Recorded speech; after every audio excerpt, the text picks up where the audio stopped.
Hey guys, tonight we're going to wade deep into the heart of Whitehall Palace, where stink upon stink collides, the rot of decaying meat mingling with damp, musty odors, stinking so fiercely it feels like the entire chamber is rotting before your eye sand. You won't survive a minute here without bracing yourself. Picture layer upon layer of puffy gowns, fragrant gloves, and heavy wigs desperately vying against this monstrous air, doubling the horror to levels you've never even imagined. So, before you get comfortable, take a moment to like the video and subscribe, but only if you genuinely enjoy what I do here. Drop a comment telling me where you're watching from and what time it is in your neck of the woods. Now, dim the lights. Maybe turn on a fan for that soft background hum. And let's ease into tonight's journey together. Hello, my dear friends. Let yourself be swept into the dazzling image of Whitehall, the most prestigious palace in England under Queen Elizabeth I. Picture yourself stepping onto the marble steps, your eyes immediately enchanted by 100 tall windows, faintly glowing with candlelight spilling across the balconies. Intricately carved arches and gilded mouldings catch a rosy flicker of flame, creating the illusion that the palace itself is set ablaze under the night sky. This is the majestic facade history celebrates, a place of lavish banquets, resplendent pageantry, and angelic court music. But behind that golden mask, the air inside is far from pure. As you push open the massive ebony door, a heavy wave of odor strikes you, an unsettling blend of animal fat candles, damp velvet, and the stale musk of bodies pressed too close in crowded corridors. Those rich crimson draperies that once shimmered with opulence now hang like curtains hiding a darker secret. The suffocating stench that seems poised to throttle your breath. Glance upward at the soaring painted ceilings battles. Mythic heroes and holy figures rendered in opulent detail. But note, even those frescoes have absorbed the acrid undercurrent of beeswax and candle smoke. Inhale deeply and you'll discern the woodworker's pitch, the tang of burning tallow each dusk, and the musty respiration of damp stone. There is almost no airflow, windows open by mere inches to ward off drafts. So humidity rising from the ground, heat from dozens of courtiers, and the rich aroma of unwashed silks all accumulate in a suffocating cloud. Here, the very concept of bathing is nearly taboo. The Elizabethans feared water as a carrier of disease, convinced damp skin invited pestilence. Instead of soap and sponge, they used perfumed cloths, herbal sachets, and bowls of vinegar to mask odor. Now, imagine yourself layered in 5 cumbersome garment silk shift, tight corset, jeweled bodice, voluminous velvet skirt, and a heavy outer gown. Even polished fabric cannot escape the slow, relentless soak of sweat, mingling with oak-panelled walls, kitchen exhaust, and the scented vinegar pots scattered throughout the halls. Amid this pandemonium of decay, Elizabeth I herself appeared like a shimmering halo. She donned white lead makeup for an unearthly pallor, and then draped herself in a network of scents musk, civet, rose oil, frankincense. Picture the moment she glides by, the rancid undercurrent of rot, the burning tallow, the dank mildew wall, overpowered by a noble fragrance so potent it clings to tapestries long after her carriage has departed. This was no mere perfume. It was a weapon of statecraft, proclaiming her sovereignty above the grime of the realm. Yet that triumph of aroma was only a veneer. In the Queen's private chamber where gilded tapestries drape over plush carpeting, the velvet walls still exhale humidity collected over months. Her feather-stuffed bed, soft though it may be, also breathes out musty echoes of noble sweat and courtly intrigue. As candlelight flickers across carved paneling, you taste the vinegary tang in the air, faintly sweetened by rose petals in shallow dishes. And you know, it's that very artifice that holds the court in thrall. They dare not breathe too deeply, dare not laugh too loudly, for fear of letting raw human odor escape. with rouged faces and scented gloves, perfumed pockets and camphor sachets hidden in sleeves. The entire court becomes a stage show, a silent war between stench and fragrance. Beneath an awe-inspiring canopy of gilt and marble, Elizabeth I was not just queen. She was the director of a grand drama, where power's perfume banished the horrors of unwashed humanity. Now, as you settle beneath your soft blankets, close your eyes and imagine yourself lying in Whitehall's vast hall. Around you, candle flames dance on high ceilings. Lute music drifts from hidden musicians, and beneath it all you sense the faint rustle of silk, the low moan of servants shuffling leather-soled shoes, the ghostly echo of vinegar cups and burning resin. It's a symphony of grandeur and filth, of authority and concealed horror. This is the beginning of our journey, a voyage to uncover the scent of power and reveal the dark truths that lurk beneath Elizabeth I's fragrant facade. Are you ready to dive into a world where every breath is a subtle battle between perfume and decay? Come with me, because the truth lies not just in soaring spires and gilded halls, but in the damp velvet, the vinegar bowls, and every hidden corner of this opulent, dreadful palace. No sooner does the heavy door of Whitehall Palace close behind you than another world unfolds, not one of sacred incense, but a thick atmosphere of artificial fragrance, a kingdom of perfumes crafted by Queen Elizabeth I to proclaim her rank and power. Ladies-in-waiting eagerly present polished glass vials filled with musk extracted from deer glands, rare ambergris plucked from the ocean's depths, benzoin resin, sweet as honey, and meticulously fermented rose oil. The musk burns warmly like a smouldering flame. The ambergris whispers of salt-soaked sea air. The benzoin adds a vanilla-like elegance, and the rose oil offers a gentle, seductive sweetness, each blended in secret proportions known only to the court. Before donning her gilded Italian velvet gown, Elizabeth places her hand on the tray and quietly vows, "Today, I will become a storm of scent no one can forget."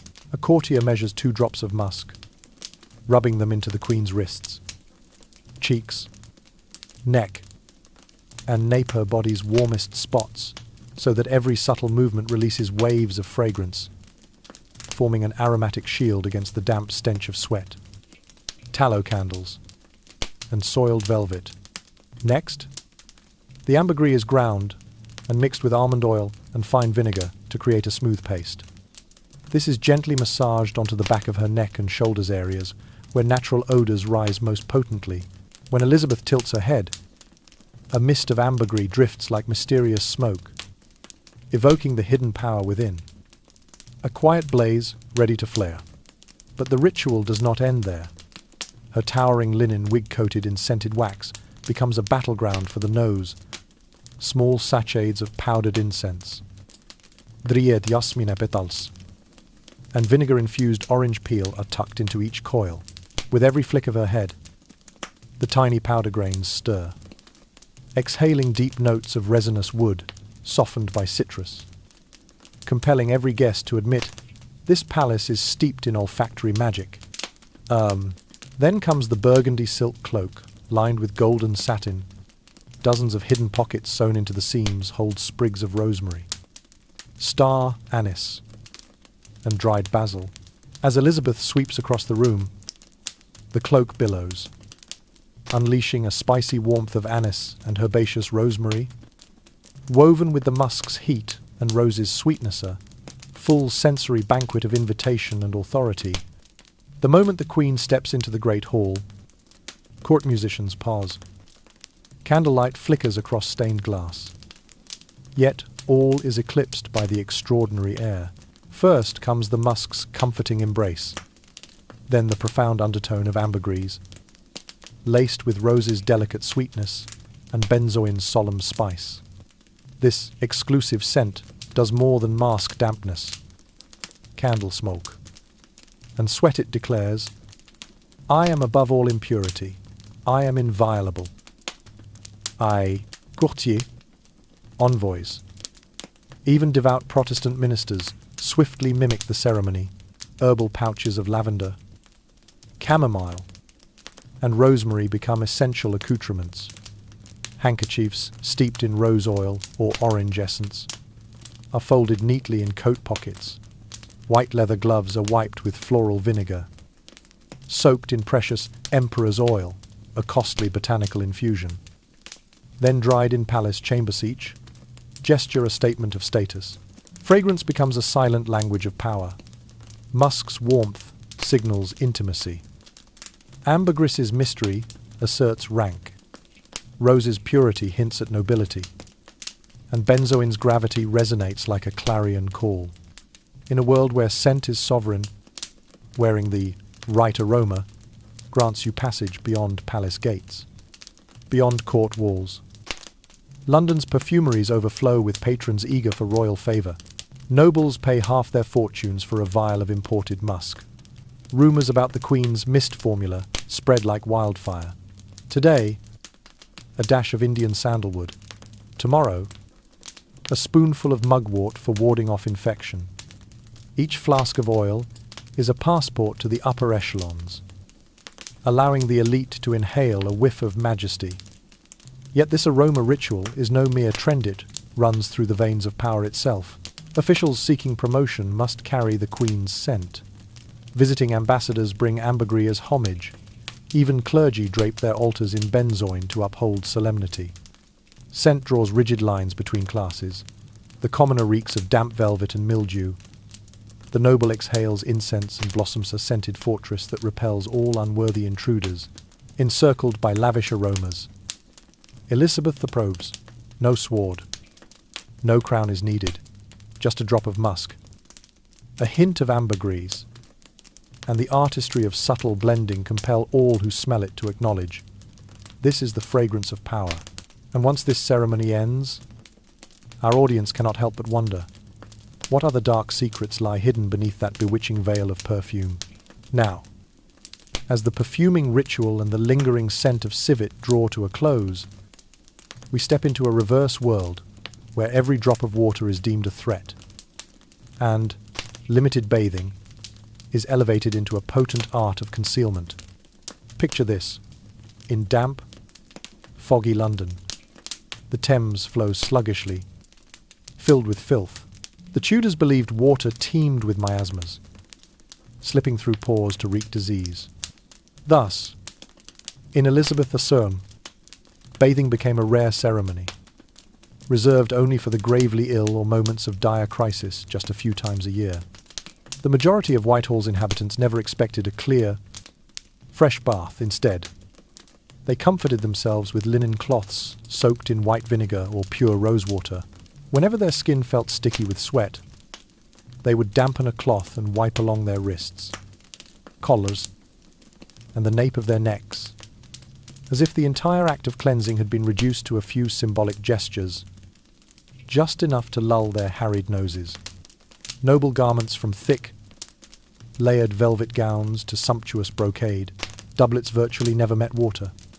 Rather than laundering, clothes were aired by wide-open windows, drying in the morning breeze to shed moisture and dust.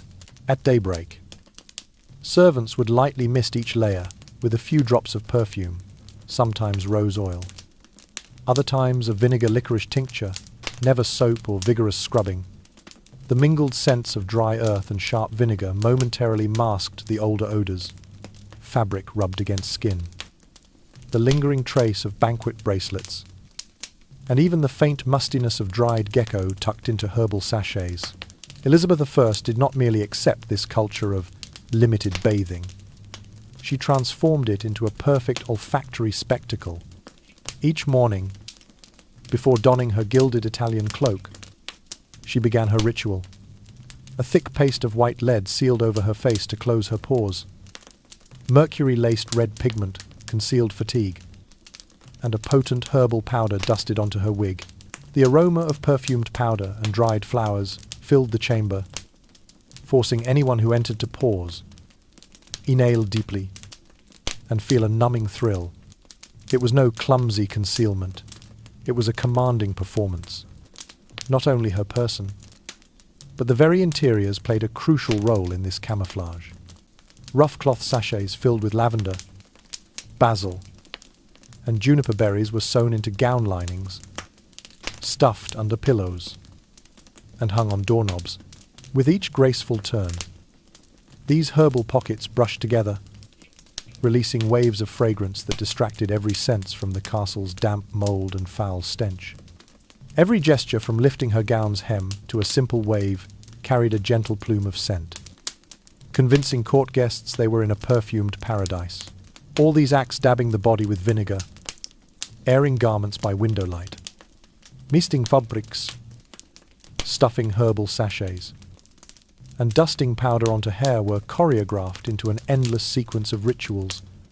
It was not hygiene in the practical sense, but the art of perfect concealment, and as Elizabeth glided through the halls, each movement was calculated, so her fragrance reigned supreme, making every swish of fabric and every rustle of herbs seem alive. No one questioned the vinegar solutions or the lack of soap. They only saw their queen enveloped in a cloud of commanding aroma. Courtiers, foreign ambassadors, and even clergy swiftly adopted the custom. None dared trail behind her attendants. They dabbed handkerchiefs soaked in herb, infused vinegar on their necks, tucked dried grapes or rose petals into their sleeves. They hungered to cloak themselves in that veneer of purity as if their very status depended on masking themselves from the stench. Overnight, Whitehall no longer marked rank by feasts or robes, but by scented sachets and perfumed cloths. Those with abundant herbal pouches and subtly perfumed linens were nobility. Those trapped in the suffocating air of sweat and damp fabric were outsiders. At Whitehall, bathing ceased to be mere hygiene. It became sorcery. When water was the enemy, every avoidance tactic turned symbolic. Elizabeth didn't just adorn herself. She taught her court to wield the absence of water as a weapon. Each drop of vinegar, each hidden sachet spoke a message. We stand above nature's laws. We need no water. We are inviolable. And as night fell, candlelight flickering across walls scented with herbs do. You feel it? Streams of herbal smoke drift around you, beckoning you to lie back.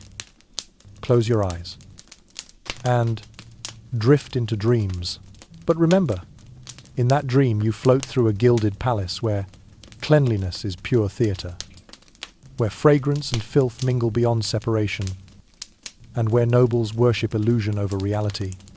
Surrender to that sleep. For once you awaken, you will never forget the smell of power. As the final wafts of fragrance of the day fade and the candlelight grows dim, we step into a darker chapter. The Queen's makeup ritual, where beauty is steeped in poison, and the price paid is more than skin deep. Elizabeth I ignited the craze for ivory skin, shamelessly coating her face in a thick paste of Suzia white lead powder mixed with sharp vinegar. Picture noblewomen forced to sit motionless for hours as that lead mask dried on their skin, turning it into a cold porcelain facade. Suze did more than conceal flaws. It drew out moisture so brutally that skin cracked into flaking patches. Before long, even the most fastidious ladies-in-waiting complained of burning, itching pain as the lead mixture clung to every pore and ran down to their necks and shoulders. The Queen's crimson lips came courtesy of cinnabar mercury sulfide under the poetic name Vermilion. Each application made her mouth irresistibly plump, but left behind a metallic sting and tiny sores at the lip line. Mercury seeped into the tissues, destroying cells, causing eyelashes to fall out and triggering involuntary spasms around the lips and jaw. Courtiers often turned away, eyes averted, as young nobles imitated the Queen's makeup and suffered their own trembling spasms in polite silence. To catch the candlelight, pearl powder was crushed into a fine dust and brushed over the forehead, cheeks and even sprinkled into wigs. Those tiny, glittering particles celebrated an ethereal beauty but simultaneously scraped and irritated fragile scalp skin. As the powder mixed with sweat and oil, it formed a sticky paste that bred bacteria, leading to painful follicle infections. And these deadly ingredients lead: mercury. Pearl were only the tip of the toxic iceberg. Elizabeth also lined her skirts with fragrant oils: steeping rose, frankincense, honey, and ambergris into the fabric. Hidden scent pouches didn't merely mask odor. They concealed chemical burns and skin wounds inflicted by her own cosmetics. Whenever she ascended the dais, the heady perfume of roses intertwined with the acrid tang of lead, provoking both awe and repulsion in her subjects. Her courtiers scrambled to replicate this toxic glamour. Dukes and duchesses imported Italian wigs, dusted their necks with white lead to match their pallid faces, and invested in alchemical workshops to produce sulfur-based cosmetic blends, despite physicians' warnings that lead damaged nerves. Mercury wrecked kidneys, and abrasive pearl powder, clogging pores. Those who followed her lead endured trembling limbs, numb fingertips, and sleep disturbed by toxins seeping through the skin into their bloodstreams. No setting more starkly revealed this price of beauty than state receptions. Foreign ambassadors entering the Great Hall did not just see a queen with lunar-white skin, ruby lips, and golden tresses. They inhaled a suffocating miasma, so potent it formed an invisible wall around them. Many envoys gasped, closed their eyes for relief, or even leaned against columns to steady themselves. The Queen's makeup ritual had become the ultimate diplomatic tool. To criticize it was to offend the very throne of England. Backstage, no lady dared expose the lead's ravages on her skin. They sought out court physicians, paying exorbitant fees for remedies, white clay to draw out toxins, herbal salves to seal cracked skin, and time-infused tinctures to soothe frayed nerves. Yet these were mere stopgaps. The poisons simmered on. They understood that the bolder their makeup, the greater their power and the steeper the toll in illness, fatigue, and the slow strangulation of eternal beauty. And so the cycle perpetuated. Each generation of nobles apprenticed to the last.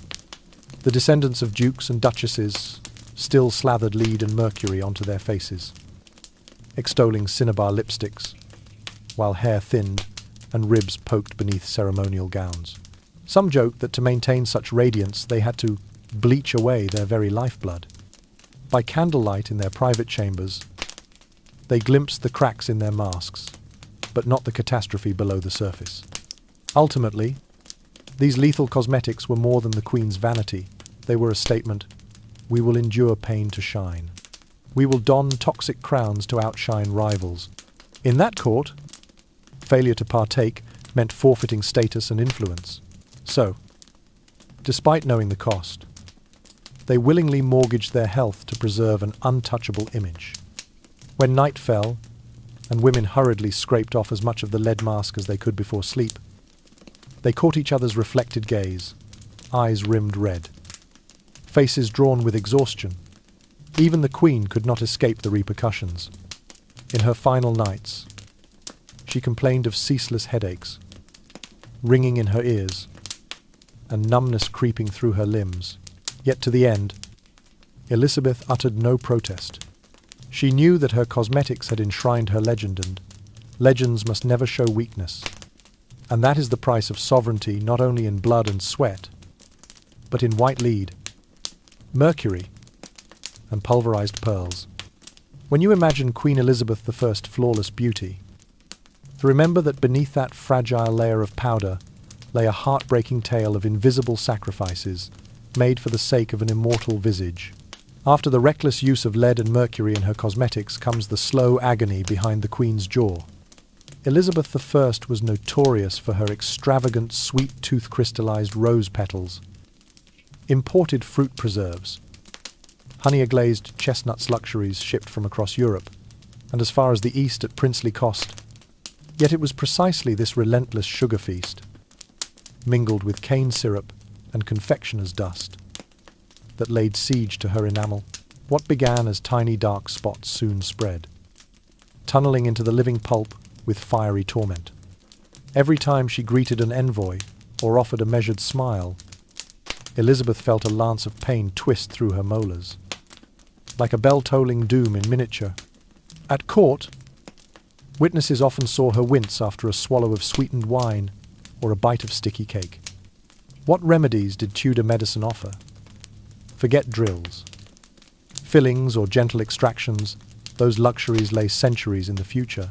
Instead, royal physicians pounded cloves into a coarse powder, distilled their fiery oil, and blended it with opium-infused tincture. They daubed this pungent mixture onto the inflamed gums, hoping the cloves' numbing heat and the opium's soporific warmth would stave off agony for a precious hour or two. The scent of clove sharp and peppery mixed with the heavy, narcotic haze of opium, turning each application into a bizarre little ritual of smoke and spice. Each treatment found Elizabeth seated motionless in a curtained chamber, her most trusted ladies-in-waiting hovering nearby. A soft silk handkerchief, already soaked in the medicated oil, was pressed between her teeth.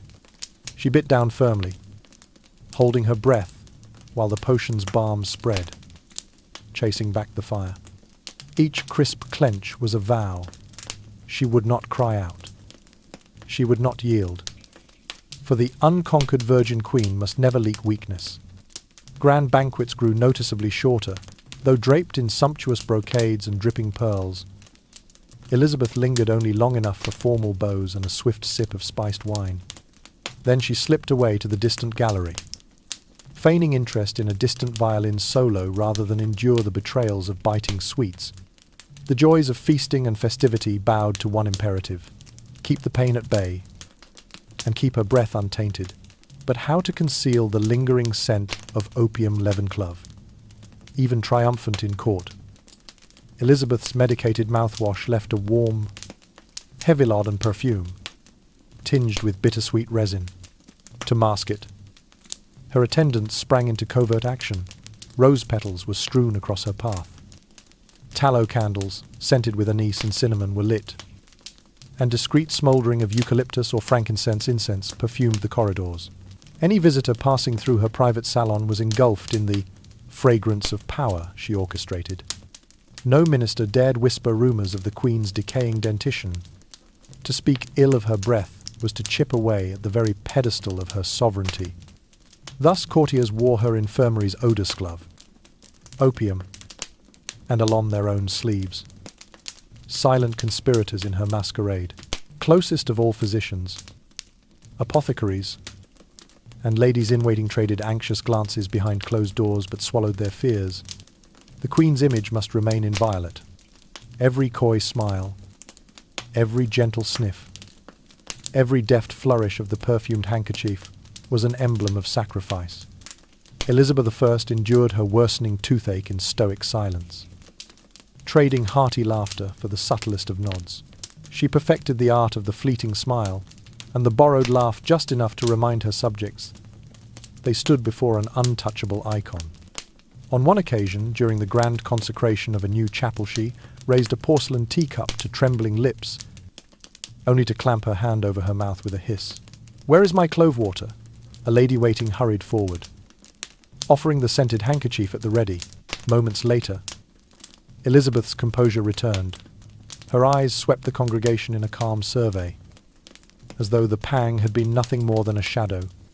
And in that heartbeat, she revealed her pain-fleeting, sharpened, then masked it again with queenly poise. Over time, the ravaging of her teeth transformed her very breath into an enigma. Silk handkerchiefs soaked in rosewater or clove oil were hidden in her sleeves and breast, ready to intercept any errant exhale. When she spoke, Elizabeth parted her lips, only a sliver, allowing a perfumed whisper to escape. Her reply as soft, measured, almost musical, distracted, all from the sting within. In the hush of the royal chamber, beneath flickering lamps, only the gentle tinkling of a locket and the warm aroma of opium lingered. Here, Elizabeth was no longer a crowned monarch, but a woman in quiet tormentha, sacrificed for the throne hidden behind layers of artifice. Each time she bit down on that silk handkerchief or brushed her lips with a cloth, she paid the steepest of prices for power. As night deepened and the candles guttered, Elizabeth withdrew to her private suite, leaving behind the scented mists of opium and clove. The courtiers dispersed in Silencino accolades. No pity, only the echo of footsteps on cold stone. They understood that to preserve the Queen's unassailable image, she must endure her suffering unseen. And when you close your own eyes, imagine that breath, a swirl of hot clove, wilder opium, and the muted echo of pain. It is no simple fragrance, but the very essence of sovereignty forged in silent suffering only for those brave enough to inhale it. The night drifts on, but in Whitehall's corridors, Elizabeth's laboured gasp still echoes. At dawn, she will don her toxic makeup again, press that opium-soaked kerchief to her gums, and rise a new queen of a realm where pain is the quiet price of untouchable power. The moment Queen Elizabeth I stepped out of her dressing chamber, leaving behind a heady cloud of musk and rose, the entire court seemed to awaken from a long dream. But they did more than marvel. They learned a crucial lesson. To survive and advance under the invincible Queen's reign, one must fight with fragrance. From that instant, Whitehall Palace became a fragrant stage, where every courtier nobleman, baron, lady-in-waiting joined in the pageant of a perfumed court. They didn't merely don sumptuous silks and jewelled brocades. They encased themselves in layers of scent so that it was impossible to tell where person ended and perfume began. Each of them carried accessories that served a dual purpose: fashion statement and stealth weapon. Gloves were no longer mere symbols of rank. They became aromatic armor. They were soaked in precious, oil-expensive musk, mysterious ambergris, fine Arabian rose attarand every gesture. Whenever one lifted a goblet, exchanged a handshake, or waved a fan, released a lingering trace of fragrance. No one dared remove their gloves and confront the true odor beneath. Handkerchief sonsé, simply laundered cloths, became talismans. They were dipped in white vinegar infused with lavender, or stored in jars of licorice-scented oil.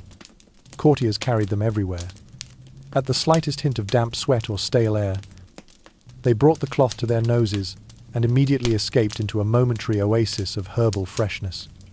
The pomander pucha, small orb of gold or silver, inlaid with gems, filled with powdered spices, and resin quickly became the must-have item for all ranks. Originally a novelty learned from the Queen, courtiers began attaching pomanders to their girdles, weaving them into their wigs, or pinning them to their cloaks. As they moved, the metal spheres gently knocked against each other, diffusing tiny puffs of scent that masked the dank stench of crowded halls. Even everyday items like folding fans, tea strainers, or wine cups were carved with tiny chambers to hold fragrant pellets. When a lady-in-waiting flicked her fan, a soft gust carried cinnamon, rose, or clove through the air, transforming a stuffy audience chamber into an olfactory theatre of power. Between the rank humidity, the grease of animal fat candles, and the breath of hundreds of people, this perfumed haze created the illusion of cleanliness. Whitehall's oppressive atmosphere was now a fragrant catwalk, where the real competition wasn't who rode the grandest charger or wore the heaviest jewels, but who could leave the most enduring scent trail. Those whose aroma persisted. Longerstand was just bold enough to impress one the Queen's favour. Better seats at audience, diplomatic clout, and even preferential distribution of supplies. As in all power games, this scented illusion became unwritten law. Before every audience, each courtier meticulously checked their kit. Gloves rarely soaked, handkerchiefs freshly scented, pomanders refilled. Those who slipped, whose old odours peeked through, were met with polite disdain or social avoidance for sullying the court's reputation. A single whiff of stale sweat could haunt someone standing for years. Fragrance evolved into a clear marker of hierarchy. In the banquet halls, one could detect 3 tiers of scent: the Queen's layer of musk and civet at the apex. Next, the rosewater and sandalwood of dukes and earls, and at the base, the sharp vinegar-herb mix of lower nobility. The finer your aroma, the closer you were to the royal circle. Foreign diplomats, after bowing, didn't just scrutinize attire or feathered hats, they sniffed the air to see if pomanders were plentiful. A truly wondrous perfume signaled that one's diplomatic skills were welcome. A weak scent risked offending the sovereign's nostrils, from queen to chambermaids, from highborn lords to the humblest attendants. The entire court lived by one rule. The more fragrant you are, the more powerful you seem.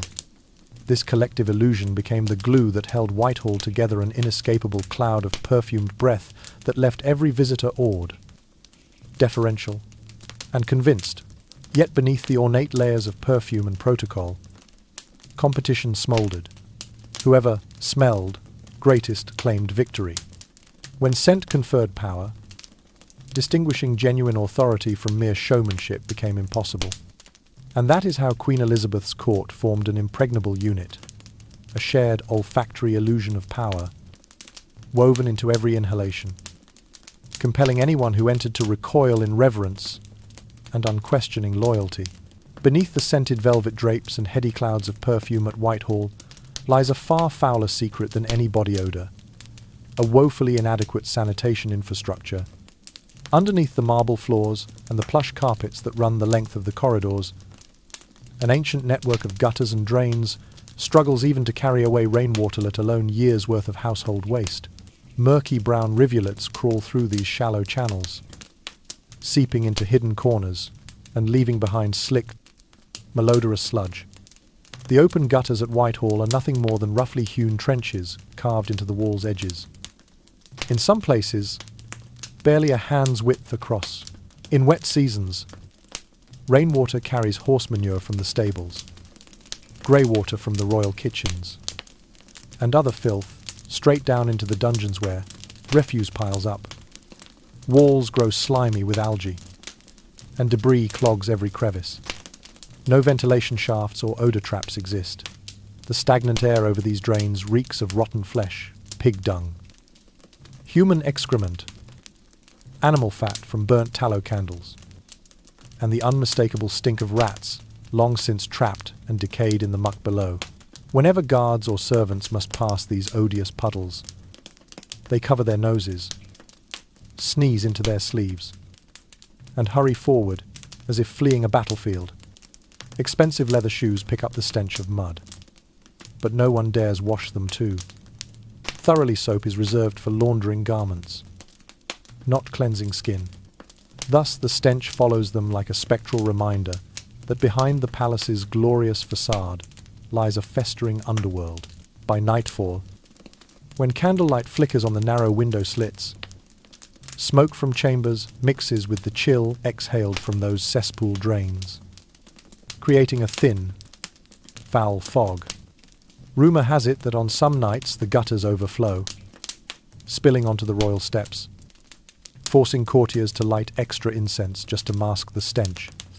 Yet, however many censers are swung or herb bundles tucked out of sight, the rotten smell clings tenaciously, defying every fragrant charade, while Queen Elizabeth I dazzles in her gilded Italian gowns, lavishing herself on dried petals and perfumed gloves. She utterly ignores the urgent need to reform the sewer system. Instead, the Crown pours its coffers into importing exotic fragrances and hiring perfumers, all while the filthy runoff pools unabated beneath her feet. Court servants whisper that the privy pits must be emptied each night by the lowest-ranked workers, who carry buckets of excrement through the palace and dump them into London's communal ditches. It is backbreaking. Dangerous work none dare linger. Spills along the way create quagmires of filth that even the most cultured visitor foreign envoy or English noble must gingerly tiptoe through, haunted by the odour clinging to their boots. This decaying infrastructure does more than offend the nose. It breeds disease. Despite the miasma theory that rotten air spreads illness, the royal court never deigns to dredge its drains. Malaria, typhoid, dysentery, and other scourges run rampant among the guards and servants. None dare speak out. To complain is to risk being accused of slandering the crown. So they suffer in silence. Extravagant banquets of greasy roast meats, heady wines, and sweet confections take place amid this artificial fragrance. Tables are set on freshly swept floors, crimson carpets rolled out, and extra incense burned, but close the shutters, and the raw stench still leaks in. As nobles swirl their goblets and dab their mint-tinged handkerchiefs, they are actually waging a silent war on the consequences of infrastructure neglect. A handful of contemporary carpenters and engineers once petitioned to line the channels with brick before laying the marble, but their short-sighted proposals were quashed by the court. Practical improvements were deemed unworthy of royal attention. The imperative was surface level: make it smell good, make it look splendid, they said, forgetting that splendor without a foundation is just illusion. Foreign ambassadors wrote home that Whitehall glowed candle bright. Yet whenever drafts whispered through the shutters, "Plus à donc," mouldy stench rushed in, forcing them to stifle their breaths behind linen. They only dared record these observations once safely distant from the palace publicly. Criticizing the Queen's sanitation could cost them favor. From a modern perspective, it's clear that squandering funds on fragrance while neglecting the sewers was a fatal misallocation. Whitehall expanded grandly new wings. More feasts yet. The drains underneath remained choked with filth. Every layer of lavish decor, every fold of silk, served only as a veneer masking systemic decay. Attempts to re-scent the stench only compounded the problem. Herb sachets wilt overnight, then mingle with fresh sewer odors. Tallow candles burn themselves into a sticky residue that blends with mold into a stubborn crust on doorframes and vent grates. Before long, the so-called perfume sours into a sharp, rancid tanga bouquet of betrayal. In Elizabeth's Whitehall, people learned to live alongside the reeker reality that could no longer be hidden. They brought in potted greenery, set out bowls of incense. Yet nothing could fully banish the odor of excrement seeping through the floor. Each stone, each column, is stained with the story of infrastructure forgotten. When the velvet curtains fall, the stench still drifts by, reminding any remaining soul that power, however grand, cannot erase the foundational rot beneath. And so we leave Whitehall's dark underbelly where leaks and blockages fester unseen, where perfume stands in for pipelines, and where the stench of mud and manure remains the palace's hidden refrain. As you drift to sleep tonight, remember that just behind those sumptuous tapestries, the drains lie ready to exhale. Foul reminders. Neglect the roots, and even the grandest power will crumble in the reek of its own making. From deep within the heavy velvet drapes and the layers of lead-based makeup adorning Elizabeth I, cleanliness was never about water, and bathing it had become a theatrical display of power, where every gesture carried political meaning.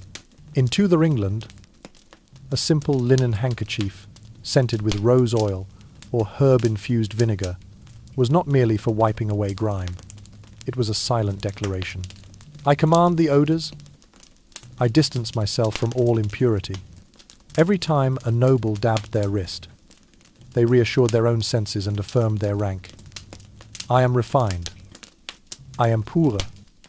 I belong close to the divine.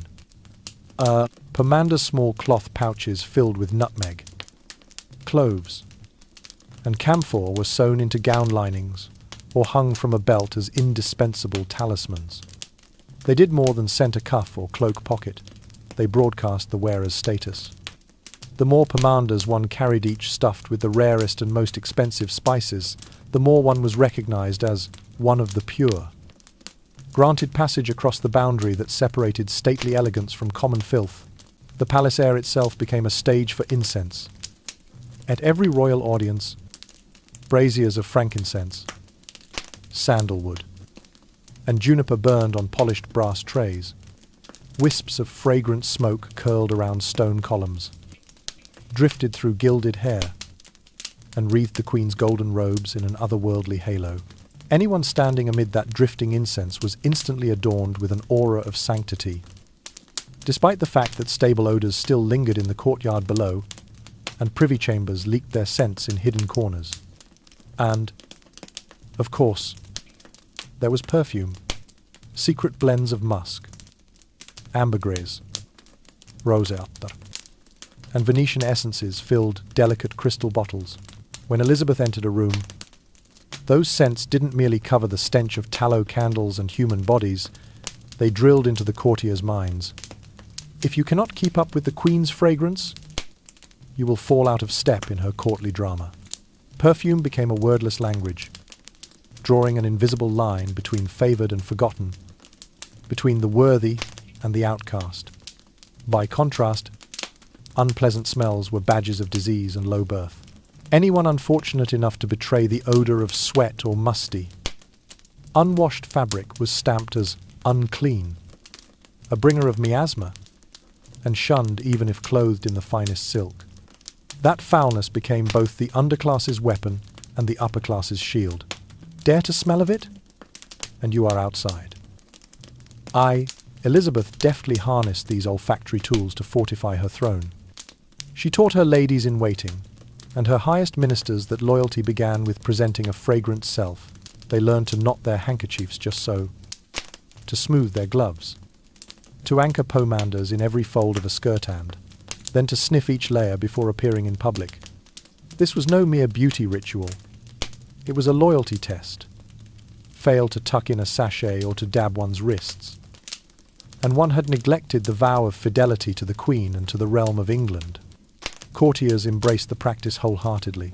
At court banquet, under the soft glow of innumerable candles, the halls smelled no longer of molecular heat, but of a meticulously arranged symphony of aroma, incense smoke, resinous oils, and nutmeg's warm pepperiness weaving through the music. Guests dared not complain of the heat, for a single sneeze might expose them as unmasked and thus politically vulnerable. It was quietly astonishing how clean was redefined. Hands that never touched water, faces that never met a wash basin, garments that never endured soap and scrubbing. Instead, every item became an accessory of scent, a crisply folded linen scented with rose, pomander sachets aired in the dawn breeze and sewn into hems, perfume spritzed from engraved flacons. Those who possessed the most fragrant trappings held the greatest power in this invisible hierarchy. Even quills and stationery played a role. Feather pens were dipped in aromatic oils before inking. Once a letter was scribed, its pages were laid on trays, dusted with dried petals, so that each missive carried a whiff of aristocracy. Thus, correspondence became a sweet weapon, engaging both the eye and the nose of its recipient, embedding memory, alongside message. Outside the palace walls, London's markets quickly mirrored this perfumed society. Stallholders offered linens steeped in herbal waters, handkerchiefs scented with mints and rosebuds, and petite pomanders sold to ladies of the street, though they could not afford true musk or ambergris. Common folk concocted their own mixtures of local herbs and citrus, rine-swaving them in the air as tokens of their own aspirations toward refinement. Elizabeth thus elevated theatre of hygiene into a national art. Cleanliness was no longer a private luxury, but an emblem of authority. Whoever queued to purchase scented gloves, who pressed rose petals into their sleeves, who meticulously dusted themselves with herbal powders, declared themselves on par with royalty. The entire kingdom joined in weaving this tapestry of aroma, masking the decay and death that lay beyond the palace gates. As night fell, and the final candles guttered down to embers redolent of clove and frankincense, one realized the glittering veneer of cleanliness concealed a darker truth. Bad smells were never eradicated. They were simply suppressed by ever more elaborate accessories. In Elizabeth's world, mastery of this olfactory spectacle decided one's fate. Those who performed cleanliness best held on to their status, while those whose odours betrayed them were forever cast aside, no matter how splendid their attire. Thus, In Tudor England, cleaning meant more than soap and water. It meant ritual, theatre, and allegiance. Elizabeth I did not merely adorn herself. She taught the entire court to cloac reality in fragrance, crafting a shared illusion so powerful that the boundary between the hallowed and the filthy seemed divinely ordained. And in that scented mirage, she ensured her dominion reigned, unchallengeable even by the stench that lingered just beyond the perfumed curtain. From the very day she ascended the throne, Elizabeth declared white as her signature colour for the Virgin Queen. Draped in a pure white silk gown so voluminous that 3 ladies-in-waiting were needed just to arrange its folds, she imprinted upon courtiers and foreign ambassadors alike the image of a monarch wholly untouched by desire or personal ambition. Her face was coated in a thick paste of white lead, powder, Zeus, rendering her once sea-fiery red hair all but invisible beneath a cloud of alabaster. Her lips were painted cinnabar red, a hue of eternal blossom, and her eyebrows, sketched in charcoal, arched gracefully across her high, gleaming forehead. Every detail was meticulously orchestrated to reinforce her separation. She stood apart as a symbol of purity from every marriage pact that bound other sovereigns. The deliberate use of lead and mercury in her cosmetics was as dreadful as it was strategic. That heavy white veneer sealed her pores, preserving her unchanging visage against the march of time and mortal whims, and broadcast a clear message. She would never surrender her body to age, passion, or decay. Likewise, her imported wigs woven with golden thread and purple silk from France and Flandershire, the thinning strands of real hair, ravaged by smallpox and stress, transforming her into a larger Ruthen-life figure, seemingly beyond the laws of nature. Each morning, the ritual of assembling the queen began. First the powder, then the red lips, followed by a dusting of crushed pearl over her wig, until the living portrait was complete. Refusing marriage was no mere personal choice, but Elizabeth's most daring political maneuver. In 16th century Europe, royal marriages were binding treaty alliances that could secure peace or ignite enmity. She understood that a husband would make her a pawn of another realm. By remaining unmarried and childless, she elevated her solitude into the ultimate emblem of sovereignty. No foreign prince could claim her by ring or contract. They could only woo her by diplomacy and flattery. Hence the myth of the eternal virgin was reinforced daily by her white attire. Her painted face, her crimson lips, and her famous declaration, "I am wedded to England, and her people are my children. Yet that obsession with immaculate whiteness hid a cruel toll. The lead and mercury cracked her skin, blistered her flesh, and slowly numbed her nerves. She knew she was poisoning herself, but the demands of the crown exacted this price. Whenever she appeared before her privy council, she maintained an air of serene authority. Every sip of wine, every lifted eyebrow, every graceful gesture was more ceremony than human reaction. At grand banquets where candlelight shimmered on brocade, and lace Elizabeth alone wore pure white, a blazing beacon among her richly garbed guests. Courtiers entering the hall found themselves entranced by that pristine vision. She seemed not of this mortal world, but a deity among them. Whispers of, "The Queen is unlike any other," followed her wherever she went. Official portraits solidified this Virgin Queen image.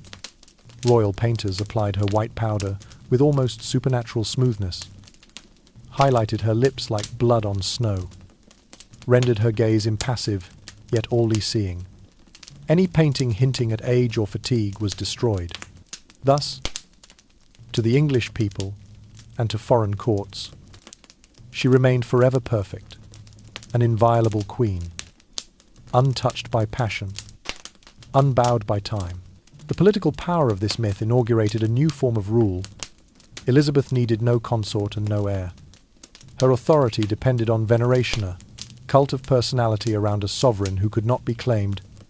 Each public entrance, announced by drums and perfumed rosewater, proclaimed she was extraordinary, self-sufficient, the living symbol of an enduring dynasty. Her single-woman policy magnified this effect. When European powers pressured her toward a dynastic marriage, she replied, "I belong to no kingdom but England." Even the most overbearing ambassador fell silent, bowing in stunned respect at the will of a queen who, though petite, possessed the resolve of an ocean. The Virgin Queen became woven into the very fabric of English culture. Poets lauded her as a goddess of triumph. Hymns praised her spotless virtue, and legends cast her as a supernatural sovereign. Scholars, clergy, merchants, and sailors alike cited her white image as the emblem of the realm. She embodied not only authority, but the aspiration for national independence. In diplomacy, Elizabeth cleverly rewarded merchants, cholas, and artists who honoured her with dedications, extending England's cultural influence far beyond its borders. Opera, poetry, and painting all spread the legend of the unwed queen as a form of silent alliance. When French or Spanish envoys threatened her, she donned her white cloak, raised her goblet, and declared, "True heroes stand on their own merit, not on crowns or consorts." That words reverberated long after, proof that she would resist any coercion. Refusing to sacrifice her purity for pragmatic gain, through decades of reign, her powder cracked, her lipstick faded, her wigs shifted askew in moments of stress, but the Virgin Queen image remained indelible. At her death, that white attire became her final legacy, the portrait of a woman who chose lead and cinnabar over mortal frailty. Her myth transcended England to become a global legend, testifying to the power of an icon preserved in every meticulously curated detail. Following the invincible image we've just witnessed, behind the mask of white lead powder and blood-red lips lay a body worn thin by relentless suffering. Beneath that thick layer of makeup, a chosen weapon against time and illness, Elizabeth I silently endured the searing pangs of chronic toothache. A mere 15-minute audience became a formidable ordeal. How to smile with grace without betraying a swollen cheek. How to speak fluidly when inflamed gums lent her breath an acrid edge. From the moment she entered the antechamber, Elizabeth had calculated her seat with military precision. It had to be in soft shadow, the light level just enough to conceal the barely perceptible puffiness. Clutched in her right hand was always a scented handkerchief, ready to dab at her lips with vinegar water or a few drops of rose oil to mask the taste of medicine and the tang of infection. Court protocol brooked no weakness. Courtiers and guards lined the aisles in rigid formation, maintaining an exacting distance so as not to offend the Son of Heaven, a queen who must never appear vulnerable. Meanwhile, the white lead powder, Suze, that sealed her pores day after day was slowly poisoning her skin, leaving it dry, cracked, even ulcerated. Each dawn brought the agony of her face feeling tight and itchy from the toxic chemicals. Yet never once did a single redness or crack mar her cheekbones. The morning makeup ritual became an unending training exercise. Her artisans had to buff every millimeter of skin flawlessly, hiding even the tiniest fissures no one was permitted to see. At the same time, the pain in her shoulders and spine, courtesy of gowns weighing tens of kilograms, grew ever more severe. Those gilded Italian cloaks, dazzling to the eye, constricted her torso so tightly, each step sounded like a dancer fighting against her own stiff-soled shoes. Elizabeth concealed her pain behind a serene gaze and measured tone, but each minute shift or delicate tilt was met by her body bracing against another jolt of agony. On some afternoons, she resorted to opium-infused oil mixed with liquor and a drop or two of clove oil to dull the relentless toothache. Secret sachets of medicated herbs hidden under her sleeves or slipped onto her pale fingers became her confidants. During council meetings, she sat perfectly erect, lifting a cup of spiced wine to her lips, careful to hide the faint lines of discomfort at the corners of her mouth. And that herbal-scented wig, though heightening her regal bearing, only added weight to her weary neck and shoulder sand. Invisible crown, pressing down on a body already at its limit. This clash between an unassailable image and a body-enduring silent sacrifice became the stuff of legend. Elizabeth knew that if, for even an instant, she betrayed her painer, wince at a tooth or a quiver of exhaustion, the throne itself might tremble. The court had constructed the myth of the immortal queen on a foundation of flawless resolve. Thus, Elizabeth had no choice but to remain silent. To continue the grand ritual of makeup, perfume, and exalted posture. Every step she took down the crimson-carpeted corridors was a performance of endurance, candlelight flickering off the walls, incense smoke curling in the air, and wisps of herbal fragrance swirling around damp marble to create an atmosphere both ethereal and oppressive. Elizabeth would pause before a tiny silver mirror framed in crystallite's reflection, revealing not only the perfect visage of the queen, but also the hidden scars of time and toil. Each morning she asked herself, does this body have the strength to fight for the crown another day? Then she would dab her wrist with that vinegar-soaked handkerchief and silently affirm, I am Elizabeth, Queen of England. I must live up to an image that cannot be broken. That silence was more than personal fortitude. It was a strategy to preserve her power. Any whisper of toothache or flaking powder was immediately quelled by a gentle reminder from a guard. Such weakness is forbidden. Even the queen must never admit to pain. And between the aura of authority and the private torment, Elizabeth became the central figure in the grand drama of scent and sovereignty she had orchestrated. The cost she paid encompassed every laboured breath, every controlled gesture concealing a bead of sweat. Pomander, every dusting of powder, every drop of opium oil contributed to the legend of a queen who never yielded. No matter how fierce the inner storm, this stark conflict underscored the humanity behind the myth. People revered her for her unbreakable power. Yet few knew that maintaining that radiance demanded the utmost sacrifice of both body and spirit. She stood as living proof that great power exacts great sacrifice. And even in her final days, when her strength had nearly ebbed away, she preserved that legendary smile so that history would remember an undefeated monarch unblemished, even if it meant paying with her life. Following the ongoing struggle between a flawless facade and a body worn to the bone, in her final years Queen Elizabeth I entered a period of relentless physical decline, sudden bouts of malaria, excruciating gout in her knees and hips, and persistent coughing fits from recurrent pneumonia drove home the frailty of her flesh. Elizabeth's once slender frame grew ever more gaunt, her delicate skin stretched beneath the heavy white lead powder, Suze, so that every tiny wrinkle threatened to betray her under candlelight. To conceal the signs of age and illness, she leaned ever more heavily on her arsenal of perfumes and makeup. Each morning her courtiers mixed fresh Suze. She swathed her lips in cinnabarred mercury lipstick as a battle standard against fatigue, and she dusted her wig with fine pearl powder to blur the few stray silver hairs. Her gilded Italian gowns, already weighty, became virtually burdensome, as layers of herby-infused linings were stitched in, and her corset was cinched ever tighter around her shrinking waist. Every step was an ordeal, fragile body forced to brace itself under tens of pounds of brocaded silk and velvet, her neck aching each time she turned. Yet the Queen would not allow any hint of suffering to show. She clenched her jaw, her features set in determined strength, called on an opium-infused clove oil remedy to quell toothaches, and slipped ginger slices under her tongue to ease coughing. Tiny sachets of medicinal herbs, hidden in her palm, were at the ready. Whenever she needed relief, she would lift one to her nose, inhale deeply, and silently carry on with her duties. In the closing stages of her reign, Elizabeth curtailed public appearances.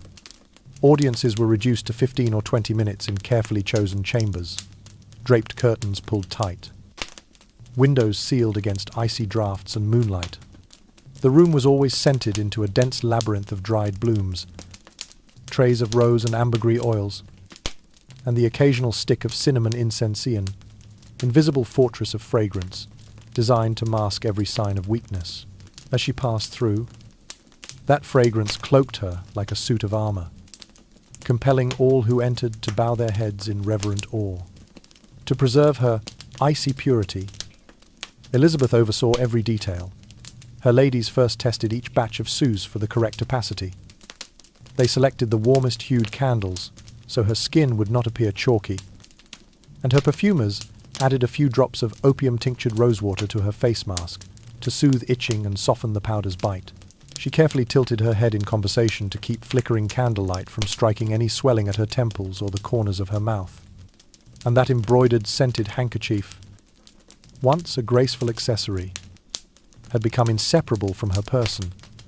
At the first sign of a laboured breath or tickle of cough, she would press it to her lips, biting its edge lightly, and whisper to herself to remain silent. On the rare occasions she did appear before the court, Elizabeth still exuded an unbreakable aura of power. She sat erect on her velvet throne, her eyes blazing behind perfect makeup, her voice clear and resonant, even in its gentlest tone. The nobles bowed deeply, lips unmoving, for to comment would risk shattering the strict formality that both protected her image and underscored the chasm between her and everyone else. Amid the heady mix of herbal perfume and stifling body odors, Elizabeth alone remained untouchable. It was this steadfast concealment that became her extraordinary legacy. A woman enduring bony-deep pains, feverish torments, skin cracked by toxic cosmetics, yet standing resolute at the center of her court. Every gesture, from the soft pat of her scented handkerchief to the precise angle of her bow, had been honed into ritual, part camouflage, part declaration of sovereignty. In the hushed council chamber, beneath heavy drapes and wavering lights, Elizabeth shone like a lighthouse amid a sea of suffering, proving that though her body might falter, her spirit remained unmoved. Yet few realized the price she paid behind those silken curtains. Decades of harsh chemicals on her skin, heels digging into her heels, corsets crushing her ribs, and thousands of opium pills each night to silence her cough. And when night fell and her chamber lay in near-eye darkness, she would sit alone at her dressing table, peeling off each perfumed glove, sighing at joints too stiff to bend. The scented curtains behind her still whispered of herbs, but her breath came in ragged bursts, each one a final effort to hold on to her immortal image. In the end, it was this relentless commitment to concealment that most profoundly revealed Elizabeth's humanity and astonishing endurance. She did not merely use makeup and perfume to hide her ailments. She transformed them into symbols of power, reminding her court in unspoken solidarity, "We stand not beneath a mere queen, but within the influence of a legend that will never fade." And though her body waned, her rituals of powder and scent echoed on as a final song, the anthem of a legend inscribed forever in history. Building on the Queen's exacting power and elaborate rituals, Elizabeth I's scent of power recipe quickly spread throughout the nobility, turning Whitehall Palace into a stage for fragrances imbued with authority. From lavish balls to solemn court ceremonies, perfumed gloves, scented handkerchiefs, and herbal pouches hanging at the waist became indispensable accessories. Court ladies painted their lips with cinnabar red, while male courtiers and generals proudly donned gloves infused with ambergris or musk. Within months, whispers of the new scent, a perfume pressed from Mediterranean roses blended with herb-infused vinegar, turmeric powder, and precious drops of civet filled every corridor. Each nobleman and woman sought to perfect their own blend, publicly or privately consulting the royal perfumer for her secret formulas. Those who mastered the ritual most skillfully were swiftly granted closer access to the royal inner circle and the favour of the throne. At elevation ceremonies and audiences, rose petals were strewn along the processional path, and courtiers carried handheld spritzers to refresh their aroma before stepping onto the dais. Some attendants even tucked dried oranges, soaked in cinnamon and cloves, into their sleeves, inhaling discreetly during important meetings to maintain composure while exuding an aura of refinement. In this solemn atmosphere, fragrance served not only to mask the damp, candle grease odors clinging to velvet walls, but also as a potent political language. The more exquisite one's scent, the greater one's status and devotion to the queen. A faint note of clove and dried orange signaled a favoured courtier, privileged to stand closest to power. Outside, the palace remained stifling with humidity and smoke. But within this aromatic shield of imported roses and musk, courtiers moved as if protected from the palace's unspoken filth. This widespread imitation did more than demonstrate Elizabeth's influence. It created a fantastical royal style, pure, untouchable, exalted. Court identity shifted from medals or regalia to swinging pomander balls, colourful handkerchiefs, and the soft hiss of artisanal perfume sprayers. Common Londoners glimpsed only the swirling incense and the gleaming white robes of the court, unaware of the daily reality of body odour, mildew, and dust behind the fragrant veil. Not just nobles and officials joined the trend. Artisans from tailors to goldsmiths rushed to supply it. Workshops sprung up, crafting royal handkerchiefs, paying double for imported French white vinegar, Australian lavender, and Middle Eastern cinnamon, elegantly packaged herbal sachets. Stamped official royal scent appeared at Whitehall market stalls under the promise, favoured by the court. Wealthy townspeople vied to buy a rose vinegar handkerchief, hoping to breathe in the power whenever they attended street festivals or visited the markets. While the palace reeked of luxury perfumes, everyday London still stunk of refuse in the streets and sewage backflowing through drains. The court needed only a handful of dried orange powder and a few drops of musk oil to sustain its delicate royal facade. The belief grew that the more courtiers replicated the ritual, the stronger Elizabeth's influence became, because scent was no longer merely personal but collective, a power that radiated from the throne to the very cup of wine at every banquet. Even common spectators, drawn to coronations or military reviews by rumours of exotic scents drifting through the air, carried their own scented handkerchiefs in hopes of drawing near the royal breath. They did not realise that behind each fragrant veil lay an unsettling system of unwashed fabrics, layers of sweat, and mildew-ridden rooms, yet untouched by true cleaning. In this interplay of illusion and reality, a new royal aesthetic was born, not defined by ceremonies or titles alone, but by aroma itself. Elizabeth I did more than build a political dynasty. She founded an olfactory empire where fragrance equaled purity, nobility, and inviolability. Those who could mimic her refined rituals were elevated closer to her presence, rewarded with titles and recognition if only recorded in the court's Book of Royal Scents. Continuing the powerful legacy of aromatic rituals and an untouchable exterior. The heritage Queen Elizabeth I left behind extends far beyond her military victories or grand policies. It is her ambition to transform scent into a timeless emblem of power. From the 17th century onward, Elizabeth's ritual of masking filth with fragrance was eagerly adopted by European courts. In France, Louis XIII, later Louis XIV, Sunday King, not only constructed the magnificent Palace of Versailles, but also established a royal perfume ceremony. Their banquets opened with sprays of perfume blended with incense to cleanse, the Iran approach taken straight from Elizabeth's playbook. In Italy, the Medici dukes funded research into roses and frankincense to create coveted new parfums. In Prussia, Queen Sophie Dorothea stocked vaults with bear's grease for ambergris, Elizabeth's own prized ingredient, sparking an ambergris couture craze across the continent. This formula of power didn't stop at royalty. England's aristocrats commissioned craftsmen to produce pomander pouches, bottles of rosewater sprays, and royal blend incense burners, mimicking court rituals, Baltic merchants rushed to import Ottoman herbs, bottling their own sovereign scents for the elite.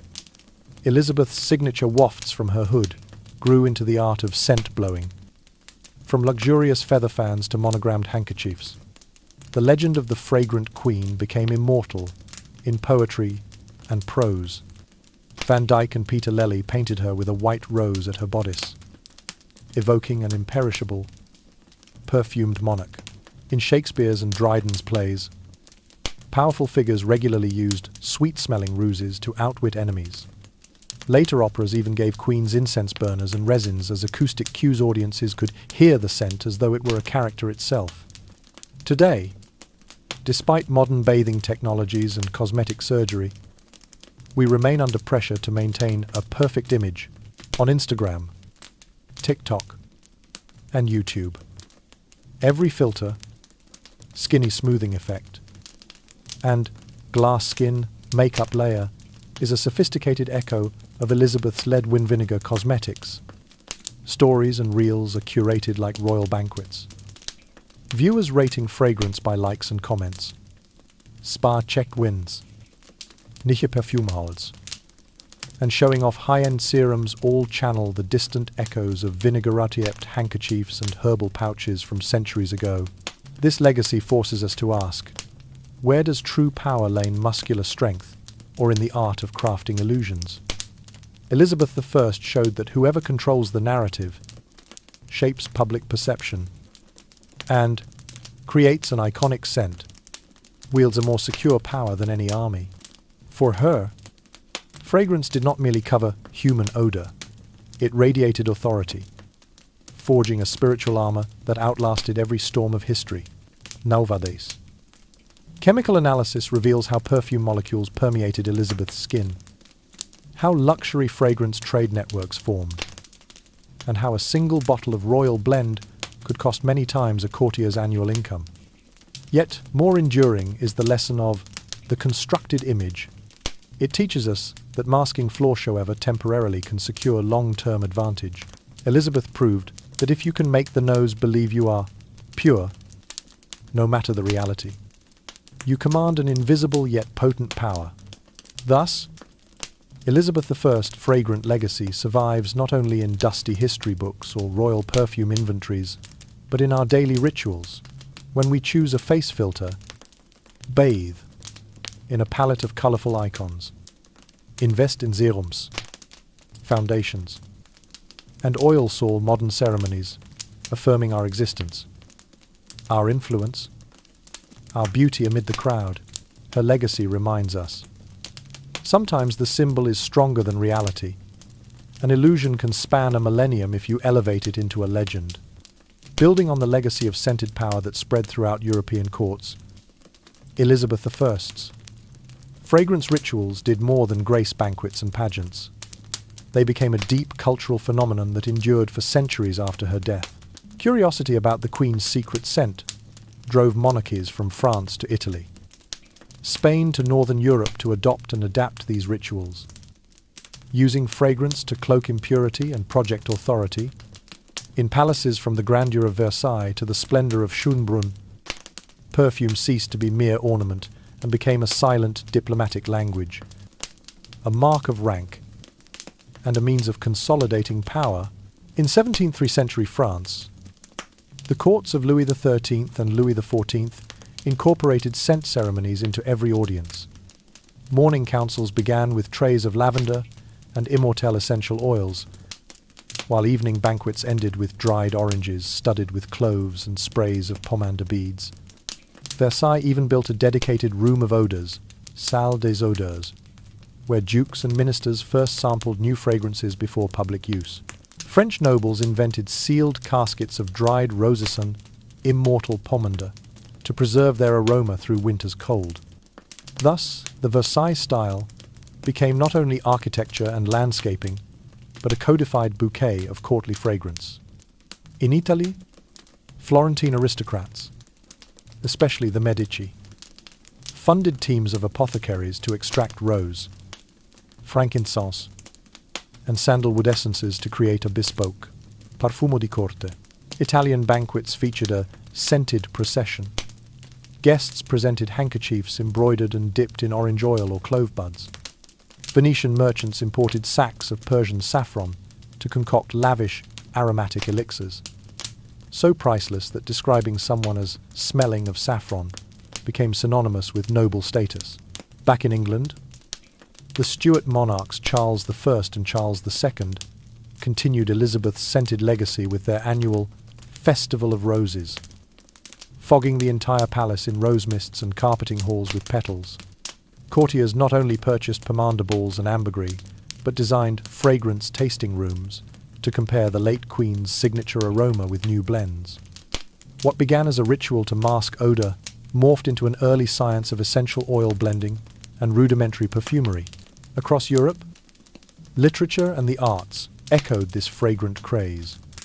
Poets such as Dryden and Pope in England referenced the royal aroma as a metaphor for power, while artists like Van Dyck and Peter Lely painted Elizabeth with white roses or ambergris earrings, evoking the idea of an immortal queen. By the 18th century, in operas like Rameau's Les Indes Galantes, stage directions called for incense to be burned whenever the lead character appeared, armor of scent preceding the voice of the performer. Though the Industrial Revolution made soap and bathing commonplace, the legacy of power through perfume survived. In the 19th century, Romantic Ira Prussian and Russian nobility competed to plant rose gardens whose fragrance drifted through palace corridors each spring. Royal parks encouraged promenaders to carry embroidered sachets, turning grounds into living galleries of bergamot and jasmine. Parisian and London newspapers even described famed gardens by their signature scents, noting the aura of scented power as if it were a formal honor. Today, that legacy lives on in digital palaces. Instagram, TikTok, and YouTube function as virtual courts where we scent our personal brands with filters, beauty apps, and evocative soundtracks. Influencers have become the digital courtier, supplying their own strategies of visual and auditory perfuming, marking their presence with signature hashtags and theme music that announce, "My reign has begun." Every time we edit a story, add a branded sticker, or layer a pristine white filter, we reenact Elizabeth I's ritual of scented power on an individual scale.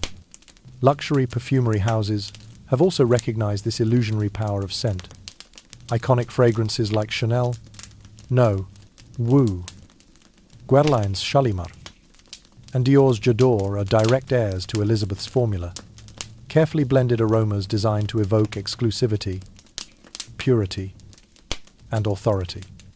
These bottles promise that if you can make others smell your status, you wield influence.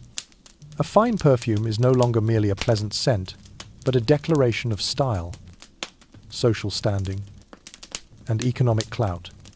Culturally, Elizabeth's scented legacy reminds us of the interplay between perception and reality when we empower our noses through scented candles, wax melts, or wrist dab, fingertip perfumes sway, tacitly agree to judge worth by sensory cues.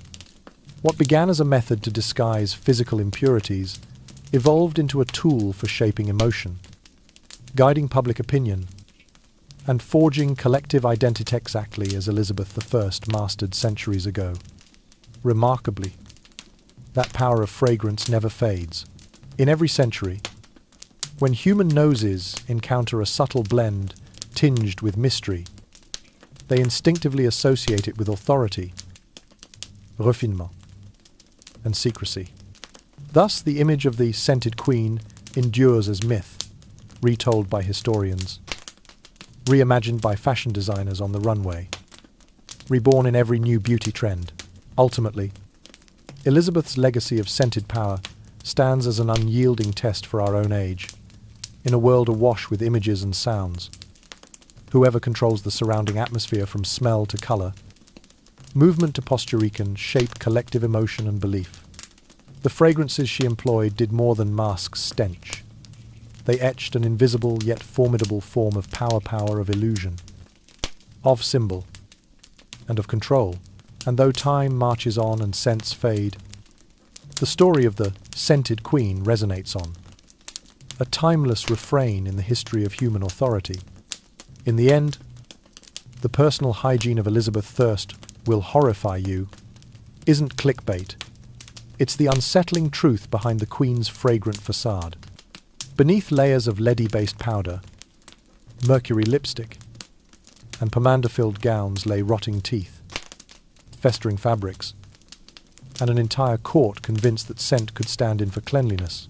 From her opium-laced clove remedies for toothaches to the ritualistic vinegar-dipped cloths that replaced real baths, Elizabeth's scent of power was both her armour and her prison, elaborate illusion that concealed a body in chronic pain and decay. So yes, the horror is real, but it also reveals something timeless. The lengths we'll go to preserve status, the rituals we invent to disguise our flaws, and the power of perception over reality. If you've been both fascinated and disturbed, you've seen how history's most glamorous monarch made stench into sovereignty and how, through her legacy, we still measure authority by aroma today. Sleep well. And if you enjoyed this deep dive into royal hygiene, don't forget to subscribe. Hit the bell so you never miss our newest, the most shocking stories, and wake up ready to uncover history's next great secret. Good night.